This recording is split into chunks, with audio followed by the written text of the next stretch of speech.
Well, hello again, and continuing in our studies in the Gospel of Matthew and showing how the writer of Matthew misappropriated a lot of sayings from the Old Testament and tried to state that they were prophecies concerning the Messiah when in fact they were not. And I was talking about how the Gnostics and the literalists were bumping heads. It's interesting that if you read in Eusebius about Papias, when he talks about the Gospels, he says that he had much preferred hearing from the apostles themselves rather than the writings, because as Eusebius tries to explain, Papias did not have the spiritual understanding. It's interesting to note that Eusebius and Origen were, in fact, Gnostics, and they looked upon most of Scripture as allegory, and yet for some strange reason they still kept insisting that Jesus was, in fact, a flesh and blood personality from the first century. And it doesn't make any sense that he was. There is, as we've discussed many times, there is not a scrap of evidence to say that he was. I had a bit of a chuckle this week. Someone emailed me a couple of times, and we went back and forth a bit, and I finally said, well, you keep insisting that there's so much proof. Send me proof. I'd love to see it. And so he just sent me back a general recommendation to look at history.com, because there's loads of information there. Well, history.com, that's the website for the History Channel. So that certainly is not an original source or even a second-hand source to look at for information. I might as well just look in a Reader's Digest article or something of that sort, I guess. And there's some other publication that just got their information from the Christians to begin with. But what you're going to do? This, I've moved on now to the 13th chapter of Matthew, and here it's talking about how Jesus spoke in parables, and that he only spoke in parables. If that is so, then we've got huge chunks of the New Testament that we can just freely toss out as being false. And it was never the original intent of the writers, I do not believe, to have you believe that Jesus was a real flesh and blood person.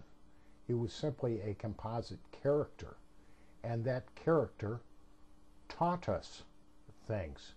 Be like I know there's some computer programs that we have that are like that, where they have a little man pops out on the screen and helps us through setting up programs or operating a program, tells us what to do next.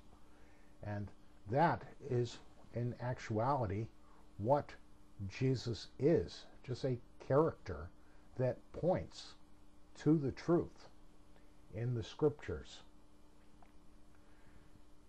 Matthew 13:34 and 35.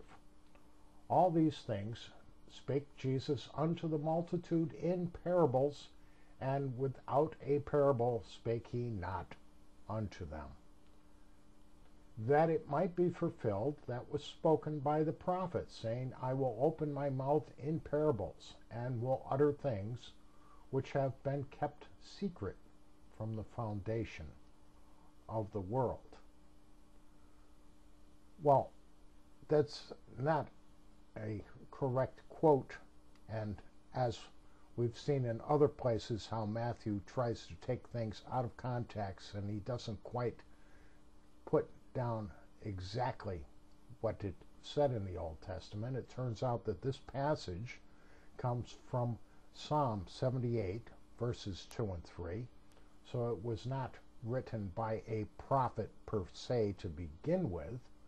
And that passage reads, I will open my mouth in a parable and will utter dark sayings of old, which we have heard and known, and our fathers have told us. So Jesus is not fulfilling any prophecy by speaking in parables, and he's telling us things that our fathers, according to the psalmist, have already told us, and things that they already knew. So there's nothing new that Jesus told anyone. Perhaps the understanding of what he was saying might be new to us, but not what he was originally saying. It's interesting and quite illustrative if you go back to the two and previous verses here, is the parable about the mustard seed. I know that people love to jump on this because he says that the mustard seed is indeed the least of all seeds, and it is in fact not the least of all seeds. Indeed, the smallest seed that is known now is an orchid seed, a particular species of orchid, and one seed of that, it looks like a little speck of dust. And from what I was able to glean on the internet, it weighs 35 millionths of an ounce. 35 millionths of 1 ounce for that orchid seed. But it's simply illustrating how starting with something small, which can be just a thought or a word, a different point of view, how something can grow into something that's large. And then he speaks of the kingdom of heaven being likened unto leaven, which a woman took and hid in 3 measures of meal until the whole was leavened. Both of these things, both of these parables speak of things that take time. It takes time for leaven to leaven measures of meal.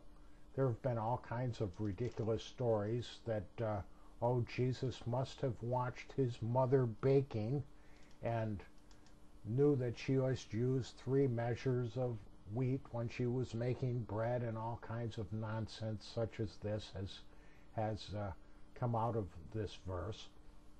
But what it's talking about is that inner light, Christ being the inner light within us, and that after we realize that it takes root within us, we realize that we are children of God, and if we allow that fact to work and we apply our studies and apply these truths that we learn to our lives, that we will grow and be physically changed or spiritually changed.